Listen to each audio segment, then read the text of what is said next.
Kaleshwaram commission రిపోర్టును అసెంబ్లీలో పెట్టిన తర్వాత చర్యలు తీసుకుంటామని అడ్వకేట్ జనరల్ హైకోర్టుకు తెలిపారు. ఈ విషయంలో సీఎం రేవంత్ వ్యూహాత్మకంగా ఉన్నారు.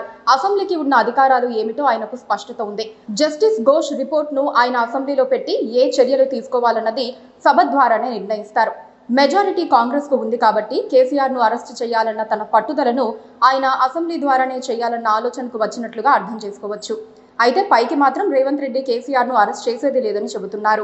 కానీ తన చేతికి మట్టంటకుండా చట్ట ప్రకారమే అరెస్టు జరిగిందని చెప్పుకునేలా రేవంత్ ఇలాంటి వ్యూహం పాటిస్తున్నారన్న అనుమానాలున్నాయి. కాంగ్రెస్ అధికారంలోకి వస్తే కేసీఆర్ కుటుంబానికి చెర్లపల్లిలో డబుల్ బెడ్రూమ్ ఇల్లు కట్టిస్తారని రేవంత్ రెడ్డి ఎన్నికల ప్రచారంలో చాలా సార్లు హెచ్చరికలు జారీ చేశారు.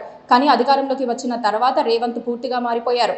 అరెస్టు చేసే అవకాశం వచ్చినా ఎవరినీ చేయటం లేదు. ఫార్ములా ఈ కేసులో కేటీఆర్ కు సుప్రీంకోర్టులోనూ ఊరట లభించకపోయినా అరెస్ట్ చేయలేదు. ఇప్పుడు కేసీఆర్ ను అరెస్ట్ చెయ్యమని ప్రకటనలు ఇస్తున్నారు. రేవంత్ రెడ్డిలో ఈ మార్పు ఎందుకని చర్చించుకుంటున్నారు. అయితే రేవంత్ లెక్కలు రేవంత్ కు ఉన్నాయని అంటున్నారు. అరెస్టు తర్వాత ప్రజల్లో ఎమోషన్స్ పెరిగే అవకాశం ఉంది. అది తనకు నష్టం చేస్తుందని ఆయన వెనక్కి తగ్గుతున్నారని అంటున్నారు. కేసీఆర్ మాజీ ముఖ్యమంత్రి.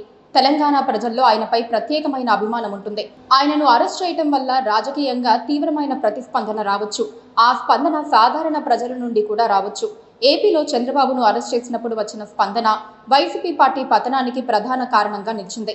దశాబ్దాల పాటు రాజకీయాల్లో ఉండి గొప్ప విజయాలు సాధించిన వారిపై ప్రజాభిమానం ఉంటుంది. వారు తమ జీవితాంతం ప్రజల కోసం పనిచేశారని అనుకుంటారు.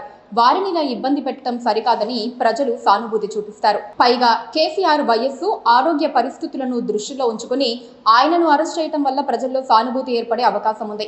ఇది కాంగ్రెస్ కు డేంజర్ గా మారుతుంది. అందుకే కేసులను రాజకీయంగా ఉపయోగించుకుని బీఆర్ఎస్ ను బలహీనపరచాలని భావిస్తున్నారు. కానీ అరెస్టుల విషయంలో జాగ్రత్తగా వ్యవహరిస్తున్నారు.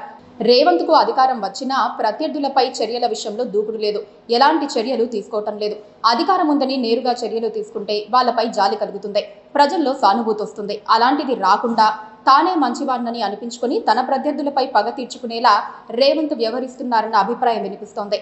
అయితే బీఆర్ఎస్ అధినేత కేసీఆర్ ప్రజల్లోకి వచ్చి పార్టీకి మళ్లీ మూవ్మెంట్ తీసుకొస్తే రేవంత్ సహనం ఇదే స్థాయిలో ఉంటుందా అన్న సందేహం ఉంది. రాజకీయ అరెస్టుల వల్ల ఆయా పార్టీలకు, నేతలకు మేలే జరుగుతుంది. కానీ అరెస్టు చేయించిన వారు భూస్థాపితం అయిపోయిన సందర్భాలున్నాయి. అందుకే రేవంత్ తెలివిగా వ్యవహరిస్తున్నారని అనుకోవచ్చు. కానీ ఆయన తన పంతాన్ని మరో పద్ధతిలో నెరవేర్చుకునే ప్రయత్నం చేయవచ్చు.